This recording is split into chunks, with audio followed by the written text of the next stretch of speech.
Hi, this is Ajay Anand and welcome to Hindi classes from excelup.com। इस video में आप गिरिजा कुमार माथुर द्वारा लिखी हुई कविता छाया मत छूना के भावार्थ को समझेंगे। छाया मत छूना मन होगा दुख दूना। इस कविता में कवि ने छाया शब्द का इस्तेमाल भूतकाल यानी बीते हुए कल के लिए किया है। जिस तरह हम अपने साये को पकड़ नहीं सकते हैं क्योंकि साया जो है वो अमूर्त है, उसी तरह बीते हुए कल को भी हम नहीं पकड़ सकते। तो इसलिए कवि का कहना है कि बीते हुए कल को पकड़ने की या छूने की कोशिश नहीं करनी चाहिए, क्योंकि ऐसा करने के प्रयास में हमारा दुख ही बढ़ता है और कोई फ़ायदा नहीं होता है। जीवन में है सुरंग सुधियाँ सुहावनी, छवियों की चित्रगंध फैली मन भावनी। तन सुगंध शेष रही बीत गई यामिनी, कुंतल के फूलों की याद बनी चांदनी। भूली सी एक छुअन बनता हर जीवित क्षण, छाया मत छूना मन होगा दुख दूना। अब जीवन का जो बीता हुआ कल होता है उसकी कई यादें बड़ी सुहावनी होती हैं, अच्छी होती हैं। कई मनमोहक तस्वीरें जो होती हैं वो हमारे आंखों के सामने कई बार तैरने लगती हैं। जो जैसे रात जब बीत जाती है तो बीती हुई रात की बातें याद रहती है। हाँ, जो कि यहाँ पर तन सुगंध शब्द का कवि ने इस्तेमाल किया है। मतलब कोई अपने प्रियतम के साथ या प्रियतमा के साथ जब रात बिताता है तो बस कुछ भी नहीं बच जाता, सिर्फ यादें रह जाती हैं उसकी। और उसी तरह से फूलों के रूप में या चांदनी के रूप में बहुत सारी यादें रह जाती हैं।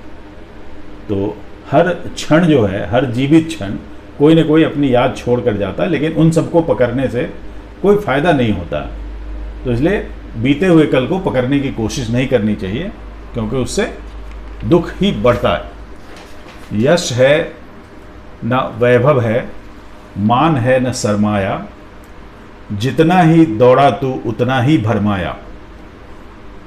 प्रभुता का शरण बिंब केवल मृग तृष्णा है, हर चंद्रिका में छिपी एक रात कृष्णा है। अब यहाँ पर कवि ने कहा कुछ लोगों की आदत होती है कि अपने बीते हुए दिनों को याद करके बड़ा गर्व महसूस करते हैं। जैसे कुछ लोगों को सुना होगा कि भाई मैं जब अपने गांव का प्रधान था या बहुत इज्जतदार आदमी था, मेरी बड़ी इज्जत होती थी, हर लोग मेरी बात मानते थे, अब कुछ भी नहीं है। या हो सकता है कोई कहे नया स्टूडेंट आया हो स्कूल में और बताए कि जो पिछले स्कूल में था मैं क्लास मॉनिटर हुआ करता था, मैं टॉपर हुआ करता था। तो शायद उससे नए जो सहपाठी होंगे उनका सवाल होगा भाई पिछले स्कूल में टॉपर थे तो स्कूल में भी टॉपर होकर दिखला दो तब माने। या प्रभुता का शरण बिंब केवल मृग तृष्णा है। तो कवि का कहना है प्रभुता मतलब जो अपनी महानता का जो भ्रम होता है वह एक मृग मरीचिका के समान है। जैसे मृग मरीचिका में क्या होता है कि जब रेगिस्तान में कोई थका हुआ राही बटोही प्यासा रहता है तो उसको कई बार भ्रम होता है कि उसके आगे नखलिस्तान दिख रहा है, पानी दिख रहा है। जब वह पानी की ओर दौड़ता है, वहाँ पहुँचता है तो पाता है वहाँ कुछ भी नहीं, रेत ही रेत है, क्योंकि मृग तृष्णा एक भ्रम होती है। तो उसी तरह अपनी महानता का, अपनी प्रभुता का जो वहम होता है वह बेकार की चीज़ होती है। हर चंद्रिका में छिपी एक रात कृष्णा है, यह ठीक उसी तरह से है जैसे हर चमकते हुए चांद के पीछे एक काली रात छुपी हुई होती है।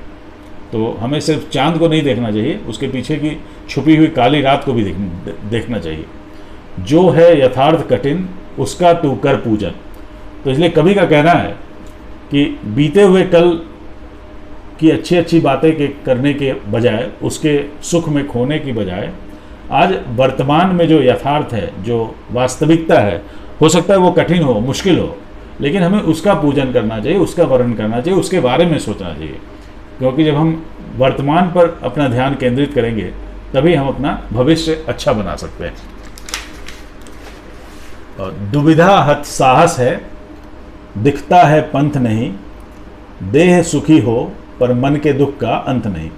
कई बार ऐसा होता है कि आदमी दुविधा में पड़ जाता है, रास्ता कोई नज़र नहीं आता, समझ में नहीं आता है कि इधर जाएं या उधर जाएं।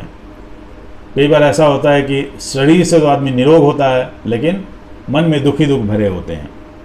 कई बार ये होता है कि समय पर कुछ नहीं मिलता, जैसे दुख न है चांद खिला शरद रात आने पर, क्या हुआ जो खिला फूल रस बसंत जाने पर, मतलब समय पर कुछ नहीं हुआ। जैसे मान लिया कि किसी स्टूडेंट ने इम्तिहान दिया और उसमें उसके मार्क्स जो है वो 89% आ गए, जबकि उसने सोचा था कि कम से कम 95% आते, 99% आते तो और भी अच्छा होता। लेकिन एक बार जब रिजल्ट आ गया तो उस पर अफसोस करने से कोई फ़ायदा नहीं होगा। हाँ, जो आ गया वो आ गया। और फिर ठीक इसी तरह से खिला फूल रस बसंत आने पर, मतलब जैसे हो सकता है कि आपने पहली बार तैयारी की मन लगा करके और आपका अपने मन मुताबिक जो अच्छा कोई इंस्टीट्यूट था, इंजीनियरिंग का हो या मेडिकल का हो या लॉ का हो, उसमें आपका एडमिशन नहीं हुआ, तो आप शायद अगली बार के लिए ट्राई कर सकते हैं या दूसरे विकल्प की तलाश कर सकते हैं। तो इन सब बातों के बारे में यहाँ पर कवि का कहना है, जो न मिला भूल उसे कर तू भविष्य वरण। तो इसलिए जो नहीं मिला, जो बीत गया, जो उसके बारे में भूल जाना चाहिए और भविष्य के बारे में सोचना चाहिए। हरिवंश राय बच्चन ने भी कहा है, जो बीत गई सो बात गई। या उनका एक और कथन है कि मन का हो तो अच्छा और मन का ना हो तो और भी अच्छा। तो कवि का कहना है कि छाया मत छूना, मन होगा दुख दूना। तो इसलिए बीते हुए कल को मत पकड़िए, वर्तमान के बारे में सोचना चाहिए, उसी से सुख मिलता है। बीते हुए कल के बारे में सोचने से, उसको पकड़ के रखने से, चाहे वो बीता हुआ कल सुखमय रहा हो या दुखमय रहा हो, उससे कोई फ़ायदा नहीं होता। That's all, thank you.